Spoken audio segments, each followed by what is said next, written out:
नमस्कार दर्शकों, आप सभी का स्वागत है। आज हम आपके लिए लेकर आए हैं वेद व्यास और गणेश जी की कहानी। आइए कहानी को शुरू करते हैं।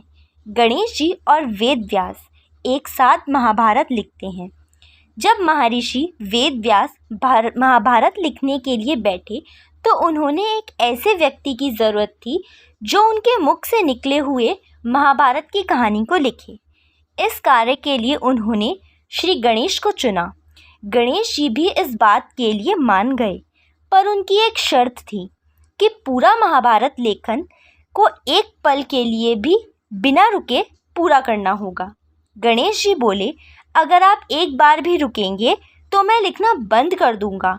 महर्षि वेदव्यास ने गणेश जी की इस शर्त को मान लिया, लेकिन वेदव्यास ने गणेश जी के सामने भी एक शर्त रखी और कहा, गणेश, आप जो भी लिखोगे समझकर ही लिखेंगे। गणेश जी भी इस शर्त को मान गए। दोनों महाभारत के महाकाव्य को लिखने के लिए बैठ गए। वेदव्यास जी महाकाव्य को अपने मुंह से बोलने लगे और गणेश जी समझ समझकर जल्दी जल्दी लिखने लगे। कुछ देर लिखने के बाद अचानक से कलम टूट गया। कलम महर्षि के बोलने की तेजी को संभाल न सका।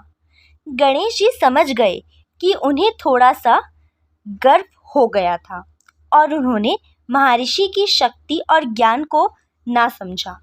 इसके बाद उन्होंने धीरे से अपने एक दांत को तोड़ा और स्याही में डुबाकर दोबारा महाभारत की कथा लिखने लगे। जब भी वेदव्यास को थकान महसूस होती, वे एक मुश्किल सा छंद बोलते, जिसको समझने और लिखने के लिए गणेश जी को ज़्यादा समय लग जाता था और महर्षि को आराम करने का समय भी मिल जाता था। महर्षि वेदव्यास जी और गणेश जी को महाभारत लिखने में 3 वर्ष लग गए। वैसे तो कहा जाता है कि महाभारत के कुछ छंद गुम हो गए हैं, परंतु आज भी इस कविता में 1 लाख छंद है। क्या आपने कभी ध्यान दिया है कि गणेश जी का एक दांत थोड़ा सा टूटा हुआ है और इसके पीछे की वजह आज आप जान गए होंगे। आशा है आपको यह कहानी अच्छी लगी होगी।